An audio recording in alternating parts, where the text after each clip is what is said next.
Assalamualaikum warahmatullahi wabarakatuh. Di sini ini pentingnya ilmu. Makanya di Quran, ini kembali lagi ke ulumul Quran. Kalimat fattakun naro itu dengan fattakuni itu banyak fattakuni sebetulnya.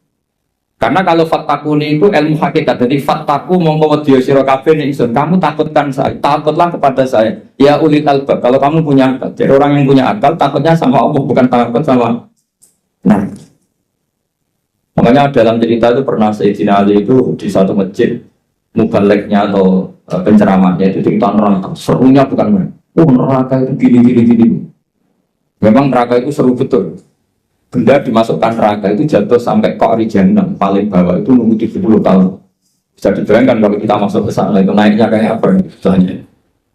Benda yang dimasukkan ke neraka dijatuhkan itu sampai bawah itu nunggu berapa? Bisa kamu bayangkan kedalamannya. Menghabiskan meteran berapa?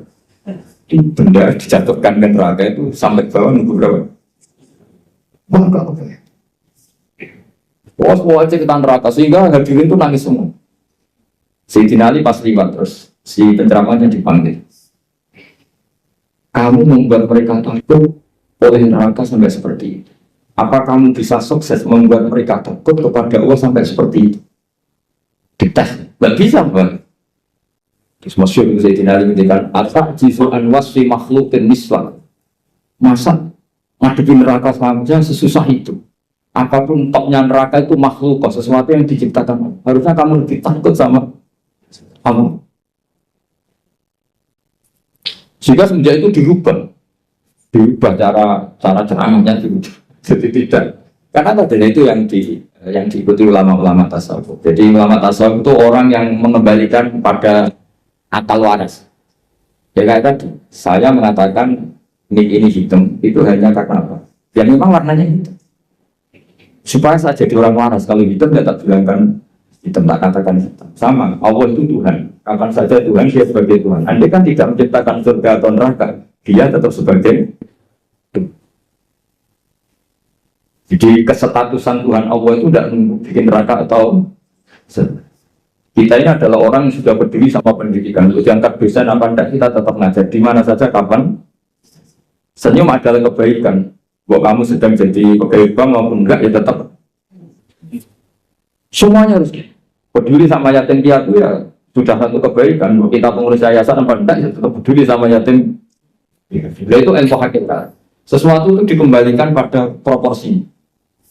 Itu termasuk yang diajarkan Sayyidina Bid'ah Salam. Sehingga kita kalau maknani fattakun naro sama fattakuni wattakullah, kualitasnya itu tentu tinggi fattakullah atau fattakuni ya, karena Allah itu zat yang harus kita sembah, kita puja-puja, kita takuti ya sebagai Tuhan, sebagai Allah, bukan nunggu karena Allah bikin surga atau itu dalam ilmu tasawuf. Itu kita tadi ada mungkin kelasnya tidak sampai seperti ini dan tidak perlu seperti ini. Nanti, sehingga terus ibadah yang ingin masuk surga itu disebut ibadah tujar, apa? Ibadahnya para apa? Jadi harus ada untungnya. Jadi Allah berarti mitra mudakan. Itu sopan nggak kira-kira? Ya Allah tak sembah, tapi ada syaratnya. Apa? Ya saya harus masukkan ke berkata Allah kalau nyembahnya tidak benar tak kurangi. Ternyata poin kamu tak. Ya nanti kan jadi panjang, apa? Makanya masih ada guyonan. Ini guyonan sufi, tapi nyata. Ada orang nggak pernah maksiat, nggak pernah apa-apa. Gitu. Doa terus nggak pernah maksiat, masuk surga. Ditanya, kenapa kamu masuk surga? Karena saya tidak pernah maksiat, terus doa terus. Ya oke, kamu di surga. Umur kamu berapa? 80 tahun. Oke, kamu di surga 80 tahun. Protes orang, ya Allah. Ibadah saya katanya surga itu selamanya. Kenapa 80 tahun? Kan kata kamu masuk surganya karena amal kamu kan? Kamu amalnya hanya 80 tahun, ya surganya 80 tahun. Yang abadi itu fadl saya, anugerah saya. Benar, ya sudah pasti sama masuk surga karena fadl kamu, karena sudah tidak jadi sudah karena kamu. Artinya kalau kamu nyembah Allah karena ingin masuk surga, kemudian ibadah kamu konversi jadi surga, itu berdurasi. Ya harusnya sholat seperti itu pahalanya hanya sekian, sudah sekian saja. Makanya orang-orang tasawuf itu takut kalau ibadahnya seperti itu. Makanya orang tasawuf itu ikutnya ya walladzina amanu asyaddu hubbal. Orang-orang yang mukmin itu harus sangat mencintai. Ya ibarat gini tuh, bapak-bapak yang nggak punya wanita lain atau nggak goda wanita lain itu ada yang karena takut, ada yang karena cinta. Keren mana? Kalau karena takut sekali nggak konangan itu ya sudah lampu merah. Gitu. Tapi kalau karena cinta, konangan ya tetap nggak macam-macam itu. Nah itu orang-orang tasawuf, orang yang sangat mengagumi fitrah salimah, bahwa kita menyembah Allah itu ya karena dia sebagai Tuhan, bukan karena dia menciptakan surga atau apa. Itu bedanya. Makanya Nabi Musa kembali ke ikhlas. Nabi Musa melakukan kebaikan sama putrinya Nabi Syuaib itu ikhlas. Nabi Syuaib memberi hidangan sama Nabi Musa juga apa? Yang putrinya yang agak banyak kepentingan tadi, orang ganteng, kalau mereka orang lain gimana? Akhirnya Nabi Syuaib ya sudah daripada gitu terus ini ya teruskan. Jadi faslun fi mukafatil ihsan bimisli al-afdal, pakai cerita qalat inna abdi yad'uka liyajziyaka ajrama saqaita. Cerita kedua ketika Nabi Ibrahim dapat tamu para malaikat menghentikan qalu salam, terus Nabi Ibrahim dia qala salam. Jadi yang agak aneh tapi didengar saja. Wastak rodo Rasulullah sallallahu alaihi wasallam dikron warad ziyadatan faqala khairukum ahsanukum qatlan. Jadi Nabi itu pernah berhutang, kira-kira kalau di Indonesia itu ya tentang anaknya sapi lah bahasa Indonesia. Pedet, masa bahasa Indonesia pedet? Apa? Asal. Walau Nabi itu kira-kira kalau di Indonesia itu ya hutang anak sapi, pedet itu. Tapi pas membayar pakai sapi. Sapi ini jangan dipakai alasan rentenir. Terus sahabat itu ada yang protes, ya Rasulullah, engkau kan hanya punya hutang apa? Anak sapi atau pedet dan kenapa nyaurnya bayarnya pakai sapi? Tetapi ngedikan khairukum ahsanukum qatlan, yang terbaik dari kalian adalah saat bayar itu lebih. Nah, ini yang masalah ini, makanya saya bilang ini masalah. Kata guru saya, kata bangun, kata bapak saya, Islam itu ngaramno riba, tapi yang ngaramno medit. Ya orang-orang soleh sok ngaramno riba itu mau ngaramno riba, tapi nggak ngaramno medit. Sebenarnya yang diharamkan Islam itu dua, riba yang haram, medit yang haram. Sudah ini tidak usah dalam kan nanti jadi fitnah. Jadi yang diharamkan Islam itu dua sekaligus, riba yang haram, tiket juga. Coba sampean bayangkan, misalnya saya punya utang sampean 10 juta. Harusnya Januari kemarin harusnya sudah lunas sampai Februari. Jakarta ke sini naik pesawat, nabi saya nelpon ya pakai pulsa, kirim utusan ya pakai utusan bayar. Setelah itu saya nyaur 10 juta pas. Padahal nadanya dia ke saya sudah menghabiskan tiket berapa? Tapi sampean bisa ngelih, salahnya sendiri nanti, wah ya repot. Sampai nakal ya karena ngelangkai apa? Janji. Pertanyaannya adalah kalau kamu nyaur pas 10 juta itu kerugiannya kan banyak. Tapi kalau kita mengatakan wajib nyaur plus uang kerugiannya, kita nanti mensyariatkan. Makanya sebetulnya Islam itu tadi ya mengharamkan riba, tapi yang mengharamkan itu aja nggak usah dikhususkan nanti jadi fitnah. Tapi yang jelas Rasulullah itu pernah hutang apa? Sapi. Nyaurnya sapi. Ketika kita tanya jawab Nabi, khairukum ahsanukum qatlan. Yang terbaik dari kalian adalah saat nyaur dikasih. Karena saya jadi kiai itu paling pusing, kan begitu, paling pusing. Biasanya kalau orang-orang kampung saat rukun itu kan ponakannya khitanan atau kawin nikah itu kan dibiayai pastinya. Biasanya dijualkan sapi atau apa. Zaman itu tahun 70. Itu harganya sapi itu baru 3.000. Setelah 2005 alhamdulillah tukaran bentrok aja. Makanya kan ditagih, namanya tukaran ditagih. Yang utang itu senangannya, pasti aku mau tolong ewu, saya kita sahur tolong ewu itu ada dapat cilok. Lah yang utangi itu ingetnya itu pas itu jual apa? Sapi ya, si baik sapi. Dan akhirnya kita sebagai kiai kan bingung, tidak ikut makan uangnya tapi harus jawab. Terus saya jawab gini. Andaikan saya jawab langsung putus enggak Pak? Kalau langsung putus tak jawab, kalau enggak mau. Kan rugi sudah dikiaikan ternyata enggak final kan enggak keren. Enggak Gus, kalau sekali giliran jawab kita taslim, kita menerima. Ya sudah kata saya, bayarnya sapi saja. Dulu ya bayarnya sapi saja, saya tidak mau jutaan. Tapi ternyata yang ngutang ini berengkel. Dulu sapinya itu andekan masih itu anak cucunya sudah bayar. Wah repot kalau gini. Jadi dia nggak mau dibayar satu sapi, harus plus anak cucunya. Apalagi kalau sapinya sering selingkuh, anaknya. Tapi yang utang itu tidak kalah pinternya. Itu nak urip sapi mula, nak mati.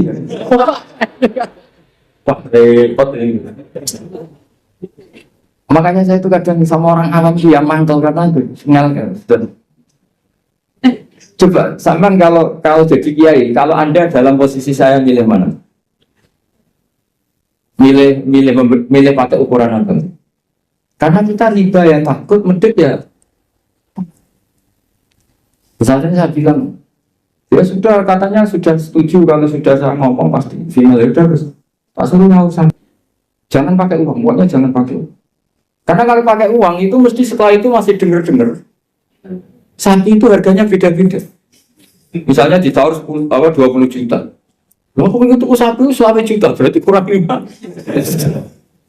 Ya tak akan ngeleng-ngeleng. Sapinya zaman itu kayak apa yang sudah nunjuk di pasar, yaitu aja dibelikan. Karena kalau pakai uang pasti. Dan nanti yang 20 juta yang bayar denger-dengar, oh sapi kayak itu hanya 15. Nanti minta susu kan panjang. Jadi susahnya jadi kiai itu di sini. Makanya konversi utang, saya itu punya geladak itu rumah kuno. Itu dulu biar saya bikin, itu hanya habis 700 rupiah. Sekarang geladak saya pernah orang antik itu nawar sampai 500 juta. Coba kalau itu dinilai dulu itu hanya 700. Makanya ada cerita. Lalu riba itu maknanya apa? Menambahkan dari nilai intrinsik uang apa-apa. Debat. Udah ini enggak kajian debat tentang itu, malah jadi fitnah. Saya pastikan di majelis ini fatwa saya riba yang haram, medit ya. Ini mesti aman deh. Riba yang haram, medit ya. Kita cerita apa? Nabi itu pasti kalau Rasulullah tikron tapi warudnya ziyadatan. Ziyadah di sini itu bukan uang. Di semua riwayat apa? Bukannya pedet, nyaurnya itu sapi, jadi bukan pedet plus uang atau duit itu enggak. Bangsa teruskan. Faslun fil ihsan fil gharsi. Jadi ada orang nanam tanaman di mana saja, kemudian kata Rasulullah SAW menghentikannya, ma'min muslimin yang risu gharsan ilaka nama ukilamin hu sodakotan wa masuri komin hu sodakotan. Jadi Nabi itu kadang menghentikan wa ma'akala sabu fawalahu sodakot. Tidak ada seorang mukmin atau muslim menanam satu tanaman, misalnya Anda menanam mangga di tengah hutan atau di tanah kamu sendiri. Kata Nabi, itu dimakan burung ya sudah. Bahkan Nabi bilang ada yang dicuri juga sudah. Maka sebetulnya sistem pencurian yang seperti itu sebetulnya bisa setengah-setengah dilegalkan. Tapi jangan mengajari mencuri. Tapi lagi-lagi jangan mengajari kikir juga. Karena sampai dikatakan mencuri itu juga karena yang punya ada. Makanya uniknya Nabi ngendikan wa masuri qaumin ya sodako, yang dicuri pun nanti berstatus sodako. Tapi ya jangan mobil. Ya yang ingat itu kalau di kampung saya, umumnya kampung masih di kampung. Di kampung itu ada adat unik. Kalau ada orang punya semangka banyak, kemudian ada tukang penggembala ngambil satu. Itu kalau ditabui atau disalahkan, itu orang menyalahkan yang punya semangka. Wong kok medhite ngono kok geger. Ada konsensus, ada apa? Jadi agama itu yang ngaramkan nyuri, tapi juga ngaramkan medhit. Itu jadi perlu dicatat. Coba sama lihat di kampung-kampung, ada orang punya 1 hektar atau 1 ladang, terus punya mangga banyak. Ada yang nyuri 1 digebukin, orang nyalahkan siapa? Nyalakan yang dibukin apa nyalakan yang ini? Nyalakan yang dibukin. Nah yang nyuri yang karwan salah, jadi gak perlu disalahin gitu. Tapi yang jelas Nabi ngintikan kalau ada orang punya tanaman, kemudian dimakan hewan atau dicuri, bahasanya Nabi masih sulit kok. Maka itu menjadi sedekahnya dia. Nah kemudian di fikih itu ada bab yang agak sensitif. Namanya ulima ridho. Ulima ridho itu nggak pamit, tapi kira-kira yang punya pasti boleh, itu boleh. Wah kalau enggak semua dosen, semua kiai, semua santri pernah nyuri kalau itu. Karena gini, misalnya saya akrab, ya saya misalnya akrab sama seseorang, pas di kamar mandi misalnya. Terus saya pakai HP-nya karena penting tak pakai handphone. Itu nyuri apa pinjam? Enggak jawab. Nyuri apa pinjam? Nyuri enggak pamit. Tapi kalau dikatakan nyuri, teman-teman akrab itu kok gitu aja kok. Parah lagi kalau kamu marung, itu di fakir itu mesti nyuri semua. Coba kamu ke warung, terus ada gedang goreng di situ kamu makan. Coba itu apa? Nyuri apa enggak? Dikatakan nyuri itu di depan umum. Dikatakan beli wong belum kamu. Ya. Dikatakan tamu wong itu warung kok tamu. Dan di fakir itu didiskusikan seperti itu. Nah, kalau dikatakan ya coba itu status kamu makan itu apa coba? Ketika Anda makan statusnya apa? Nyuri kan, kalau kebetulan bakulnya pas ke dalam. Loh, nyatanya ada yang nyuri juga, habis 3 bilang 2. Itu seperti itu. Nah di fikih itu sampai jadi debat itu. Jadi perdebatan seru itu. Namanya bek mu'ato. Fikih itu bakas bek apa? Mu'ato. Bek mu'ato itu tidak ada ijab qabul, tapi secara adat seperti ya seorang lagi tidak ada ijab qabul tapi secara adat seperti akhirnya kita ngambil gedang goreng sampai 5. Nanti kelihatan enggak benernya begini, kita punya asumsi, punya estimasi harganya per satu itu 1.000. Ternyata sama bakulnya bilang 5 berarti misalnya 10.000 apa? Kita akan estimasinya 1.000, ternyata diregani 2.000. Kita akan kaget. Jadi lalu pertanyaannya fakir itu menjawab, lalu yang kita ikuti dengan jadi hakim itu kata balik, penjual apa pembeli? Kita harus sepakat pembeli karena dia yang punya. Dan kamu tidak dimasukkan jual beli tapi ifsad, merusak harta orang lain tidak pamit, maka kamu diberi sanksi, harganya mahal. Jadi sebenarnya kalau di fikih kan penjualnya bilang harganya 100.000, itu di hakim harus menang yang penjual. Karena kamu merusak harta orang lain tanpa pamit. Jadi akadnya bukan jual beli tapi merusak orang lain. Maka itu kalau di persidangan dimenangkan penjual karena pemilik. Itu terserah saya, yang punya saya.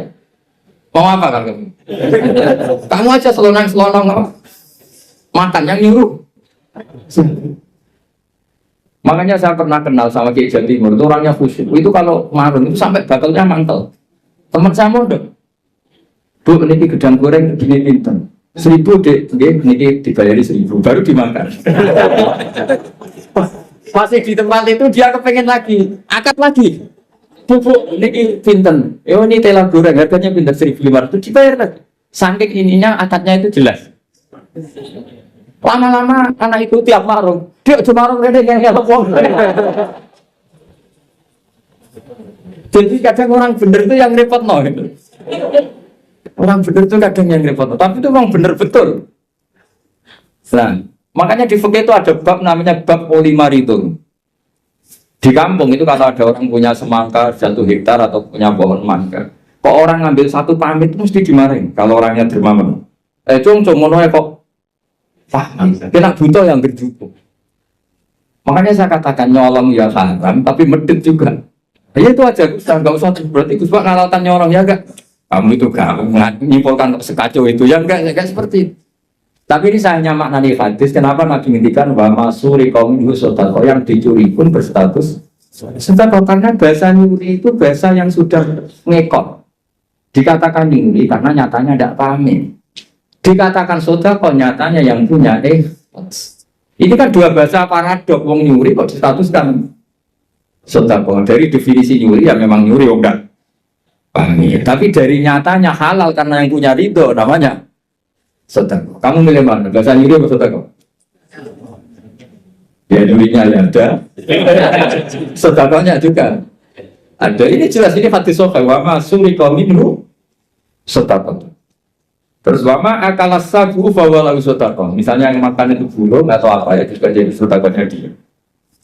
Makanya di fikih bab paling sulit namanya bab mu'ato. Itu perdebatan Imam Syafi'i dan Abu Hanifah. Mu'ato itu adalah satu akad jual beli yang ditentukan oleh adat. Tidak ada ijab qabul. Ya itu tadi kayak orang marun tadi.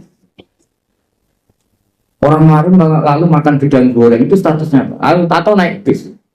Sama kan nggak pernah kepikiran, karena sama nggak pernah mengkaji fikih serius. Yang kepikiran ya kita ini yang mengkaji fikih itu Pak. Saya naik bis, biasanya saya kalau dari Jogja sering ngebis dari Semarang sampai Pandangan, sampai rumah saya di Pandangan 4 jam dari Semarang. Jadi kalau saya ngajak ke sini itu 8 jam. Jadi kalau sampai nggak pintar ya kebangetan 8 jam. Coba sampai sekarang misalnya saya mau ke Jakarta, ada bis tak stop, berhenti kan, terus saya naik. Setelah 100 kilo atau 50 kilo baru ada tarikan uang, bayarnya sekian. Lalu sebelum Anda bayar kita punya apa? Pinjam apa gasal? Nggak pinjam apa gasal? Dikatakan gasal kan supirnya yang berhenti. Terus dikatakan pinjam, nyatanya nanti disuruh bayar. Dikatakan bayar di durasi waktu itu belum bayar, statusnya apa?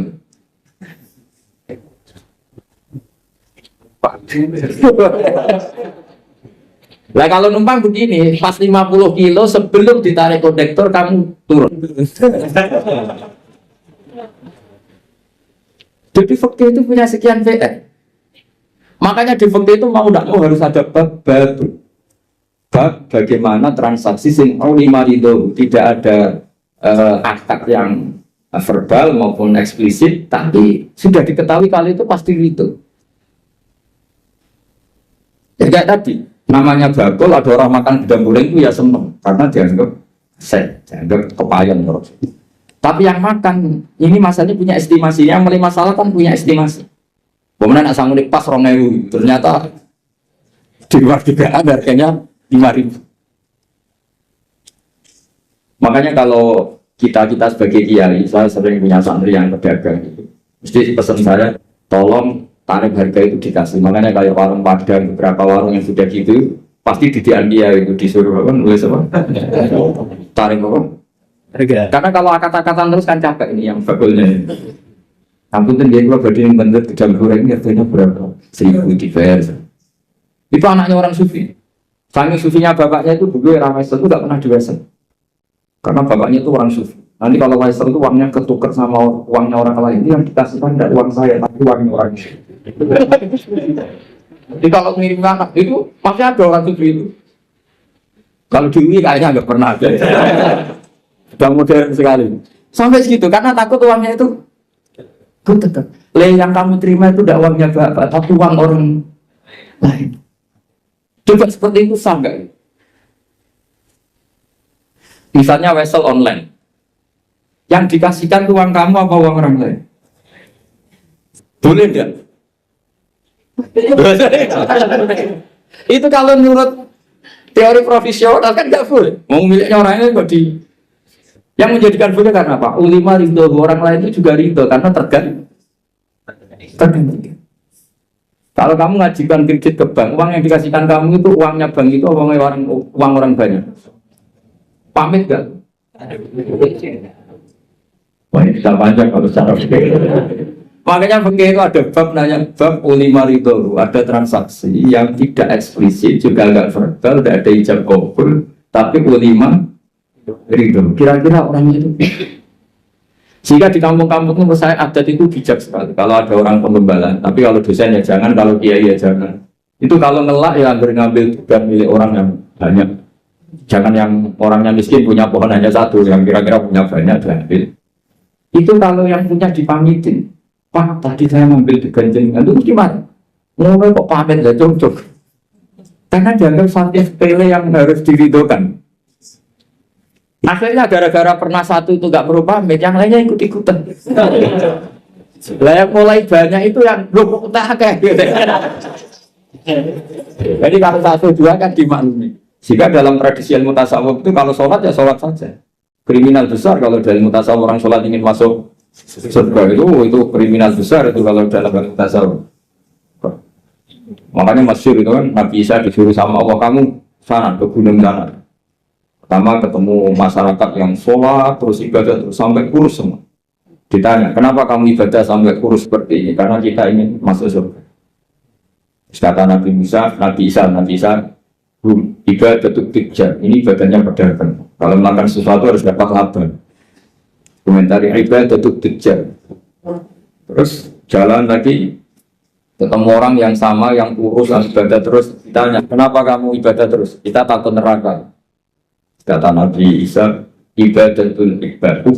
Ini ibadahnya para Buddha. Jadi melakukan pekerjaan karena ketakutan. Dia memajikan, dia rektor, dia pimpinan. Itu namanya ubad, itu Buddha. Takut ditegur dosen, ditegur atasan.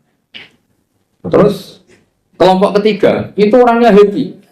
Cara Jawa itu badannya klemis itu nyaman. Air mukanya ya nyaman, fisiknya ya nyaman, ibadah ya nyaman. Ditanya, kenapa kamu nyembah sama Allah? Karena rindu, karena senang. Nabi Isa ikut gabungnya itu. Ibadatul muhibbi, bahasanya orang yang dicintai. Karena sebetulnya Allah itu yang tersinggung. Masyhur itu dalam riwayat hadis qudsi Allah ngendikan gini. Ada orang soleh ibadah terus. Kenapa kamu nyembah saya? Ya karena saya ini masuk surgamu ya Allah. Yang satu ditanya, kenapa kamu nyembah saya? Saya takut nerakamu ya Allah. Dikata Allah, laulam akhluk jannatan wala naran alam akun ahlan an uto'an. Itu masyhur. Sama harus hafal hadis itu supaya nanti ikhlas. Ya dihafalin aja, gampang hafalannya.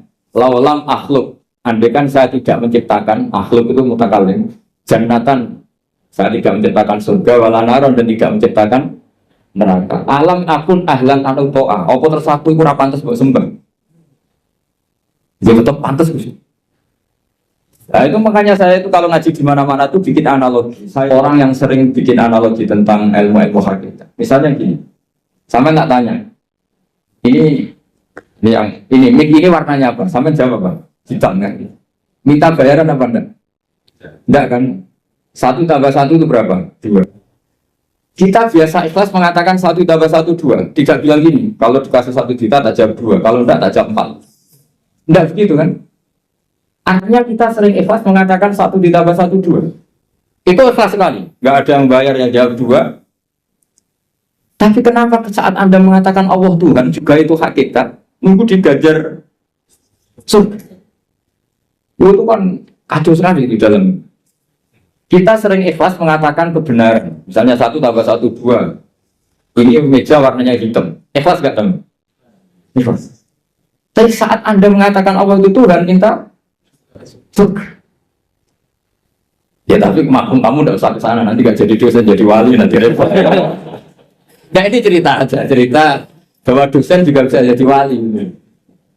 Tapi nanti kalau latihan ya itu tadi, gak usah gaji, gak usah penghormatan, gak usah macam-macam. Bisa masalah kan, masalah di rumah, maksudnya gak masalah di kamu. Tapi itu memang latihan, ilmu itu harus dilatih. Sehingga kita ini sama Allah malu. Malunya adalah saat kita mengatakan 1 tambah 1 2 tidak karena upah, hanya karena ingin kita ngomong hakikat. Hakikatnya memang 1 tambah 1 2. Nah Allah itu hakikatnya Tuhan. Di mana-mana Tuhan itu ya layak disembah. Makanya kata Allah, nanti kan saya tidak menciptakan surga atau neraka, apa lalu kamu tidak nyembah saya?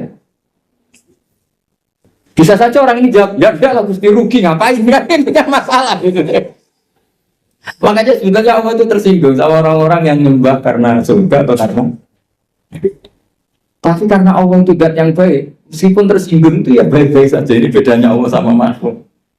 Artinya Allah itu zat yang sangat Rahman, sangat Ghafur. Meskipun tersinggung itu ya nggak apa-apa, tetap mengapresiasi ibadahnya orang-orang, kemudian diberi pahala apa? Maka dalam cerita-cerita sufi itu masyhur itu. Suatu saat Rabi Adawiyah itu bawa api, bawa oncor. Kalau dulu itu oncor. Ngerti nggak apa? Obor itu. Yang satu bawa air 1 gelas. Ditanya, kamu mau kemana? Mau bakar surga dan memadamkan neraka. Kenapa? Doanya Rabi'ah yang paling masyhur gitu. Ya Allah, jika saya menyembah Engkau karena ingin masuk surga, haramkan saya selamanya tidak akan masuk. Dan jika saya menyembah Engkau karena takut neraka, neraka akan saya isi sendiri, tidak usah diisi sama saya saja.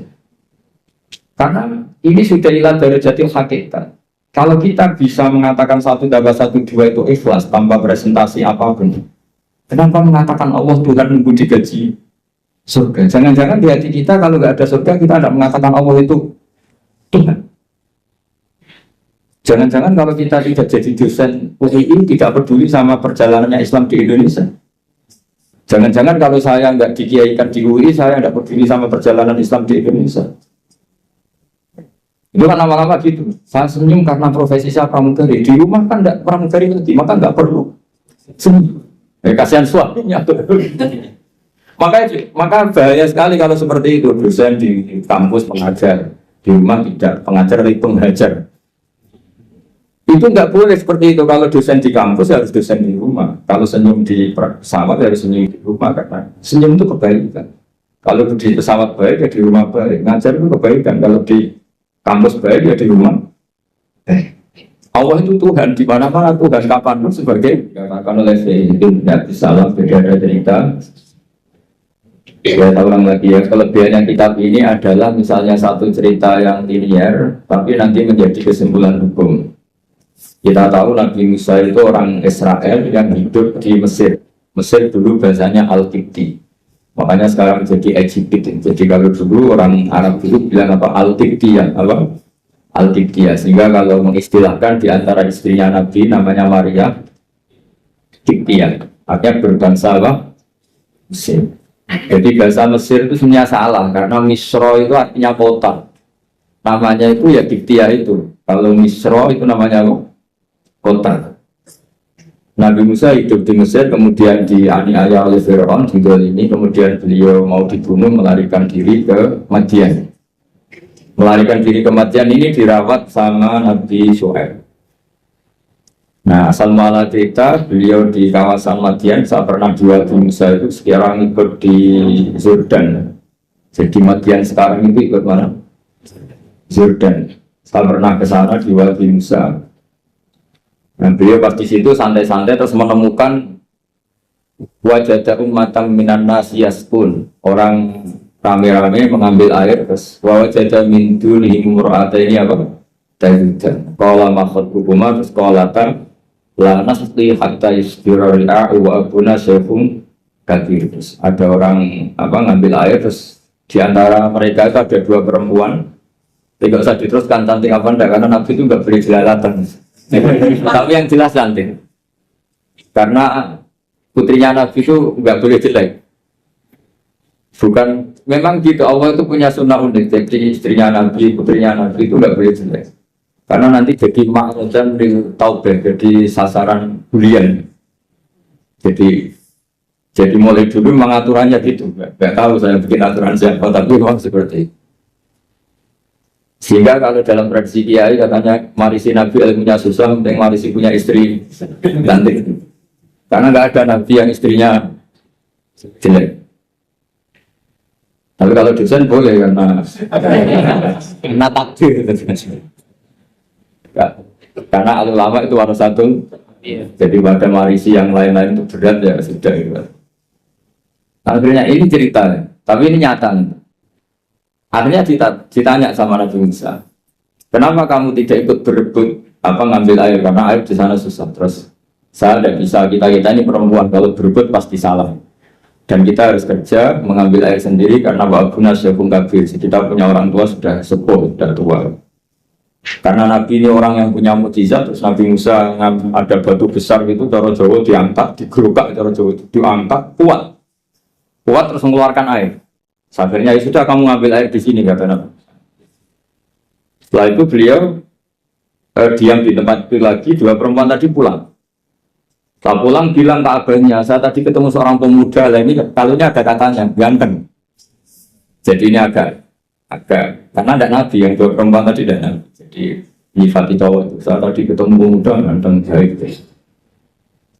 Terus sama Nabi Syuaib, sudah kamu panggil lagi. Orang itu telah berjasa sama kamu panggil lagi, kita kasih sesuatu. Artinya terus ini dibabkan oleh Sayyidina Nabi Sallam. Adatul akhyar, tradisi orang-orang baik itu mukafa'ah, memberi imbalan sama yang berbuat baik. Jadi nggak bisa kita cara Jawa modal matur nuwun itu nggak bisa. Jadi itu keliru, itu nggak modal ya. Sehingga dibabkan faslun fi mukafaatil ihsan fi misli al-afdolah. Jadi bab seharusnya seseorang itu membalas satu kebaikan dengan yang setara atau syukur-syukur lebih. Singkat cerita, akhirnya putrinya Nabi Syuaib kembali lagi ke Nabi Musa. Saat itu Nabi Musa sedang bertarung dengan dirinya. Beliau berdoa gini sama Allah. Ya Allah, saya ini orang baik. Jadi ngaku orang baik itu boleh asal baik betulan. Saya ini orang baik. Tapi saya ini butuh sesuatu. Tapi kalau saya minta sama yang saya kasih upah itu nggak baik karena saya nanti tidak ikhlas. Tapi nyatanya saya butuh. Pas bergumam begitu, putrinya datang terus bilang inna abi yad'uka liyajziyaka ajrama saqaita lana. Jadi apa? Lebih vulgar. Jadi ini tradisi Nabi sama Anda itu beda. Saya ulang lagi ini sambil latihan bahasa Arab sama latihan filsafatnya orang-orang baik. Putrinya Nabi Syuaib itu tidak Nabi, sehingga kalau ngedikan lebih kasar. Bapak saya mengundang kamu supaya memberi opah atas apa yang pernah kamu lakukan. Jadi pada kalimat ajroma saqaitalan pakai kata ajrum, ujur, opah. Padahal Nabi Syuaib tidak mengajarkan seperti itu. Setelah diceritain putrinya, tolong orang itu panggil. Saya ingin mukafa'ah, saya ingin membalas. Tapi oleh putrinya itu dibahasakan upah, jadi lebih kasar. Terus singkat cerita Nabi Musa ikut pulang karena beliau nggak tahu jalannya, beliau berangkat. Kata cerita itu entah kenangin entah apa yang saya nggak pakai celana, mungkin pakai maxi atau pakai rok. Agak terbuka sedikit karena Nabi itu ya Nabi betul memang. Sudah. Mbak, kamu jalan di belakang, nanti jalannya kamu yang mandu. Kalau saya di belakang kamu nanti tahu macam-macam. Akhirnya Nabi Musa di depan, yang putrinya Nabi Syuaib di belakang. Terus kalau kanan kirinya dipandu, ayo kiri kanan gitu, soalnya gitu. Singkat cerita sampai di rumah sudah dihidangkan makanan yang lezat, yang mewah.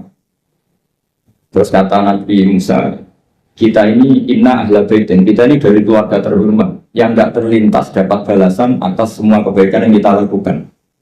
Jadi mukadimahnya sudah keren. Kita ini satu keluarga punya tradisi kalau melakukan kebaikan itu gak ingin dapat apa?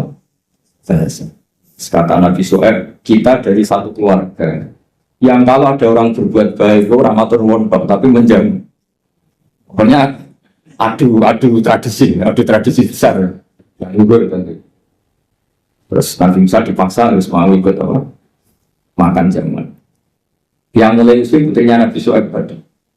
Kata Nabi putrinya Nabi Syuaib muji-muji bahwa pemuda ini kawiyan amin, orang yang kuat karena bisa ngangkat batu besar, aminun terpercaya karena harusnya bisa melihat entah apa, entah tumit, entah apa. Itu sudah satu kemewahan. Kalau di Arab melihat itu tuh kemewahan. Kalau di Indonesia kan enggak. Karena banyak pakai celana pendek. Jadi itu kalau di Arab. Sampai orang Arab itu kalau melihat resepsi itu senang. Padahal orangnya cadaran itu kadang hanya melihat tumit. Itu sudah mewahnya, bukan main. Di sini alhamdulillah tidak mewah.